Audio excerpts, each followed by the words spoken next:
ചില മാധ്യമങ്ങളിൽ കഴിഞ്ഞ ദിവസം വന്നതനുസരിച്ച് ഞങ്ങളൊരു അന്വേഷണം നടത്തുകയുണ്ടായി. അത് ദുരന്തബാധിതരുടെ ദിവസവേതനവും ലൈവ്ലിഹുഡും കൂപ്പൺ വിതരണവും സമ്പൂർണ്ണമായി നിലച്ചിരിക്കുന്നു എന്നുള്ളതാണ് വാർത്ത. ആ വാർത്ത സ്വാഭാവികമായിട്ടും അങ്ങനെ പ്രസിദ്ധീകരിച്ച മാധ്യമങ്ങളോട് ഞാൻ വേറെ പ്രതിഷേധമോ ദേഷ്യമൊന്നും രേഖപ്പെടുത്തുന്നില്ല. പക്ഷെ ചില യാഥാർത്ഥ്യങ്ങൾ നമ്മൾ മനസ്സിലാക്കേണ്ടതുണ്ട് എന്നുള്ളത് കൊണ്ട് അത് സൂചിപ്പിക്കുകയാണ്. ആദ്യമായിട്ടൊരു കാര്യം പറയട്ടെ, ഏപ്രിൽ മാസത്തിലെ 300 രൂപ വെച്ചുകൊണ്ടുള്ള ദിനബത്ത മാസം 50,000 രൂപ വീതം ഒരു കുടുംബത്തിലെ 2 ആൾക്ക് കിട്ടുന്ന പണം ഇന്ന് വൈകുന്നേരത്തിനുള്ളിൽ മുഴുവൻ ദുരന്തബാധിതരുടെ അക്കൗണ്ടിൽ ഏപ്രിൽ മാസത്തെ കൂടി എത്തും. നാളെ രാവിലെ ആർക്കും ബാങ്കിൽ പോയി അത് വിഡ്രോ ചെയ്യാനുള്ള സൗകര്യവും സംവിധാനവും ഉണ്ടായിരിക്കും. ഏപ്രിൽ മാസത്തെ ദിനബത്ത 18-ാം തീയതി വരെ വൈകി എന്നുള്ളതൊരു ചോദ്യചിഹ്നമാണ്. ഞാൻ നേരത്തെ ആലോചിച്ചു, പല മാധ്യമ സുഹൃത്തുക്കളുടെയും അക്കൗണ്ടിൽ ആ മാസത്തെ ശമ്പളം വരുന്നതിന് മുമ്പ് ഈ മാസത്തെ ദിനബത്ത കൂടി എത്തിച്ചേർന്നിട്ടുണ്ട്. ഈ മാസത്തെ എത്തിച്ചേരാൻ 18 ദിവസം വൈകിയത് എന്തുകൊണ്ടാണെന്ന ചോദ്യം സർക്കാരിനെതിരെയാണ് തിരിക്കുന്നത്. അതിലും വിരോധമില്ല. പക്ഷേ 18/1/2026 സർക്കാരിൻ്റെ ദുരന്ത നിവാരണ വകുപ്പിൻ്റെ 41/2026 ഉത്തരവ് പ്രകാരം ജൂൺ മാസം വരെ ദിനബത്ത എല്ലാവർക്കും കൊടുക്കാനുള്ള ഉത്തരവ് 18/1/2026 തന്നെ ഗവൺമെൻറ് ഇറക്കിയിട്ടുണ്ട്. അത് ജൂൺ മാസം 2026 വരെ ആ ദിനബത്ത കൊടുക്കാനും അതിനു മുമ്പ് വീടിൻ്റെ താക്കോലേറ്റ് വാങ്ങിയതായിട്ട് ഇപ്പോൾ നമ്മൾ കരുതുന്നില്ല. വീട്ടിൽ താമസം തുടങ്ങും വരെ അത് കൊടുക്കാനും വേണ്ടിയിട്ടുള്ള ഉത്തരവ് 18/1/2026 സർക്കാർ ഇറക്കിയിട്ടുണ്ട്. സർക്കാരിൻ്റെ ഭാഗത്ത് ഒരു ഉത്തരവ് ഒരു കുറവുണ്ടായിട്ടില്ല. പക്ഷെ എന്തുകൊണ്ട് ഏപ്രിൽ ആദ്യം കിട്ടിയില്ല? സാധാരണ നിലയിൽ മാർച്ച് മാസം 31 കഴിഞ്ഞാൽ നിങ്ങൾക്ക് എല്ലാവർക്കും അറിയാവുന്നതുപോലെ എക്കണോമിക്കൽ ഇയർ എൻഡിംഗ് ആണ്. എക്കണോമിക്കൽ ഇയർ എൻഡിങ്ങിന് മുമ്പ് TSP അക്കൗണ്ടിലേക്ക് മാറ്റിയില്ലെങ്കിൽ അതേ അക്കൗണ്ടിൽ തന്നെ കിടന്നാൽ ഓട്ടോമാറ്റിക്കായി ഇന്ത്യയിലെ ഏത് സംസ്ഥാനത്തും ഇന്ത്യ ഗവൺമെൻറ്റും അത് തിരിച്ച് ഫിനാൻസ് വകുപ്പിലേക്ക് പോകും. വീണ്ടും ഏപ്രിൽ മാസം മുതൽ അത് തിരിച്ച് അലോട്ട് ചെയ്യണം. ഈ ഒരു പ്രക്രിയ തെരഞ്ഞെടുപ്പ് നടക്കുന്നതുകൊണ്ടും എല്ലാ ഏപ്രിൽ മാസത്തെയും ആദ്യത്തെ 2 ആഴ്ച ശമ്പളത്തിനാണ് ഗണനാപ്രകാരമായിട്ടുള്ള സംവിധാനം ഉണ്ടാവുക എന്നുള്ളത് കൊണ്ടും ഇന്നലെ വൈകുന്നേരമാണ് അത് ക്യാഷ് ചെയ്തത് എന്നുള്ളത് ഒഴിച്ചാൽ അക്കാര്യത്തിൽ സർക്കാരിൻ്റെ ഭാഗത്തുനിന്ന് ഒരു കുറവും ഉണ്ടായിട്ടില്ല. പറയാൻ മറന്നുപോയൊരു കാര്യം, 20 മാസവും ഒരു മാസം പോലും തെറ്റാതെ വാടകയും ദിനബത്തയും കൂപ്പണും ഈ ഗവൺമെൻറ് കൊടുത്തിട്ടുണ്ട്. ഒരു മാധ്യമ പ്രവർത്തകർ പറഞ്ഞതുപോലെ അത് സർക്കാരിൻ്റെ ഔദാര്യമൊന്നുമല്ല, അത് നാട്ടിലെ ജനങ്ങളുടെ അവകാശമാണ്. പക്ഷേ ഇന്ത്യയിൽ മറ്റൊരിടത്തും ഒരു ദുരന്തം ഉണ്ടായി 21 മാസം ഈ മാസം അടക്കം മുറ തെറ്റാതെ അത് കൊടുക്കുന്നത് ഒരുപക്ഷെ ഇവിടെ ഉണ്ടായി ചൂരൽമല ദുരന്തത്തിൽ മാത്രമായിരിക്കും. കേരളത്തിലും മുമ്പ് അത്തരം ഒരു അനുഭവം ഉണ്ടായിട്ടില്ല. STRFൽ നിന്ന് സാധാരണ അത് അനുവദിക്കാൻ പറ്റുക 3 മാസക്കാലത്തേക്കാണ്. സർക്കാർ സെൻട്രൽ ഗവൺമെൻറ്റിൻ്റെ നോംസ് അനുസരിച്ച് കൂടിയാൽ 3 മാസം കൂടി കൂട്ടി കൊടുക്കുക, 6 മാസം. പക്ഷേ 21 മാസക്കാലമായിട്ടും അത് കൊടുക്കുന്നുണ്ടെന്ന് മാത്രമല്ല, ജൂൺ മാസം വരെയുള്ള ഉത്തരവുള്ളത് കൊണ്ട് മറ്റൊന്നും ഭയക്കേണ്ടതില്ല. രണ്ടാമത്തെ പ്രശ്നം, ഏപ്രിൽ മാസത്തെയും മെയ് മാസത്തെയും ഫുഡ് കൂപ്പൺ കൊടുത്തിട്ടില്ല എന്നുള്ളതാണ്. ആ ഫുഡ് കൂപ്പണിൻ്റെ മാതൃകയാണിത്. മാർച്ച് മാസത്തിൽ കോഡ് ഓഫ് കോണ്ടാക്ട് വരുന്നതിന് മുമ്പ് തന്നെ മാർച്ച് മാസത്തിലെയും ഏപ്രിൽ മാസത്തിലെയും മെയ് മാസത്തിലെയും കൂപ്പൺ അടിച്ച് കഴിഞ്ഞ ദിവസം പോലും സപ്ലൈക്കോക്ക് 25 ലക്ഷം രൂപ ചെലവുകൾക്ക് വിതരണം ചെയ്ത് സർക്കാർ അക്കാര്യത്തിൽ കൃത്യത വരുത്തിയിട്ടുണ്ട്.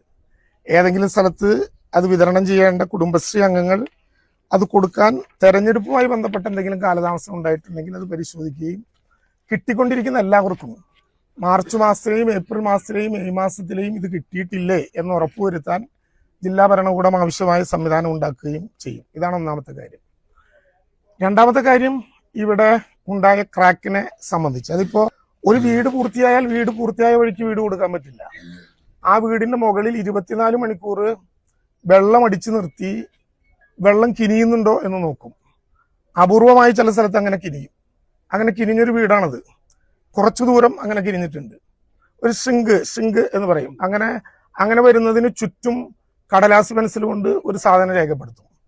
അങ്ങനെ രേഖപ്പെടുത്തി കഴിഞ്ഞാൽ ഒരു എപ്പോക്സി ട്രീറ്റ്മെൻറ്റ് അതിൻ്റെ ഭാഗമായി നടത്തും. ഇത് സാങ്കേതിക പദമാണ്, അതുകൊണ്ടാണ് ഞാൻ നോക്കിയത്. ഒരു എപ്പോക്സി ട്രീറ്റ്മെൻറ്റ് അതുമായി ബന്ധപ്പെട്ട് നടത്തും. അതായത് വീണ്ടും വെള്ളം ഒഴിച്ചാൽ കിനിയാൻ പാടില്ല എന്നത് ഉറപ്പുവരുത്താനുള്ള ഒരു നടപടിക്രമമാണ്. അത് കഴിഞ്ഞിട്ട് ഇനി ആ വീട്ടിൽ 24 മണിക്കൂർ വീണ്ടും വെള്ളം കെട്ടി നിർത്തും. വെള്ളം കെട്ടി നിർത്തി ഏതെങ്കിലും വിധത്തിലുള്ള ലീക്ക് ഇല്ല എന്ന് ഉറപ്പിച്ചാലും അവസാനിപ്പിക്കില്ല. എല്ലാ വീടുകളിലും ചോർച്ചയില്ല എന്ന് ഉറപ്പുവരുത്തിയതിനു ശേഷം ഒരു വാട്ടർ പ്രൂഫിംഗ് നടത്തും. ആ വാട്ടർ പ്രൂഫിങ്ങിന്റെ മുകളിലായി 2 മുതൽ 7 സെന്റിമീറ്റർ വരെ ചെരിച്ചുകൊണ്ട് സ്ക്രീഡ് കോൺക്രീറ്റിംഗ്, അതായത് വെള്ളം കെട്ടിക്കിടക്കാതെ പുറത്തു പോകാൻ പറ്റുന്ന സ്ക്രീഡ് കോൺക്രീറ്റിംഗ് നടത്തും. ഇത്രയും കഴിഞ്ഞതിന് ശേഷമാണ് ഒരു വീടിനകത്തേക്ക് വെള്ളം ഇറങ്ങില്ല എന്ന് ഉറപ്പുവരുത്തിയിട്ട് ഇത് കൊടുക്കുള്ളൂ.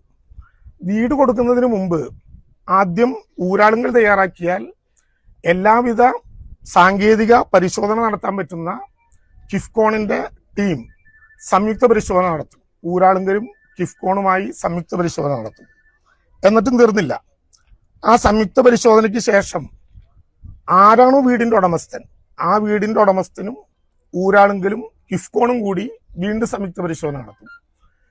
ഈ 3 പരിശോധനകൾ, ഒന്ന് ഊരാളുങ്കൽ നേരിട്ട് നടത്തുന്നത്, പിന്നെ ഒന്ന് ഊരാളുങ്കലും കിഫ്കോണും കൂടി നടത്തുന്നത്, 3 ഊരാളുങ്കലും കിഫ്കോണും ആരാണോ വീടിന്റെ ഉടമസ്ഥൻ. ഇപ്പൊ 33-ാം നമ്പർ വീട്ടുകാരൻ ഒരു സംശയം രേഖപ്പെടുത്തി, അദ്ദേഹത്തിന്റെയും ബന്ധപ്പെട്ടവരോട് പരിശോധിക്കാൻ പറയും. 3 പേരും സംയുക്തമായി നടത്തിയതിനു ശേഷമാണ് വീട് കൈമാറുക. വീട് കൈമാറിക്കഴിഞ്ഞാൽ അപ്പോഴും ലൈബിലിറ്റി തീരില്ല.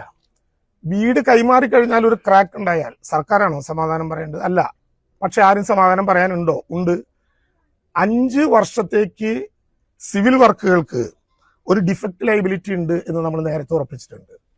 ഇത് കൈമാറിക്കഴിഞ്ഞാലും 3 പരിശോധന നടത്തി ഇത് കൈമാറിക്കഴിഞ്ഞാലും 5 വർഷക്കാലത്തേക്ക് ഏതെങ്കിലും ഒരു ഡിഫക്റ്റ് നിർമ്മാണത്തിലുണ്ടെങ്കിൽ ഊരാളുങ്കൽ കമ്പനി നിർബന്ധമായും ആ ഡിഫക്റ്റ് ക്യൂർ ചെയ്യാനുള്ള ഉത്തരവാദിത്തമുണ്ട്.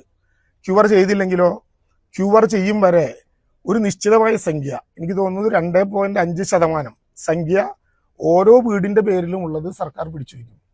5 കൊല്ലം കഴിഞ്ഞ് ആരുടെയും പരാതി അവരുടെ വീടുകളിൽ ഇല്ലെങ്കിൽ ആ വീടുകളുടെ സർക്കാർ പിടിച്ചു വെച്ചിട്ടുള്ള ഊരാളുങ്കലിന്റെ പണം നമ്മൾ റിലീസ് ചെയ്യും. അത്രയും ഉത്തരവാദിത്വത്തോടു കൂടിയാണ് ഈ വീടുകളുടെ നിർമ്മാണത്തെ കുറിച്ചിട്ടുള്ള കാര്യങ്ങൾ നമ്മൾ ഉറപ്പുവരുത്തിയിട്ടുള്ളത്.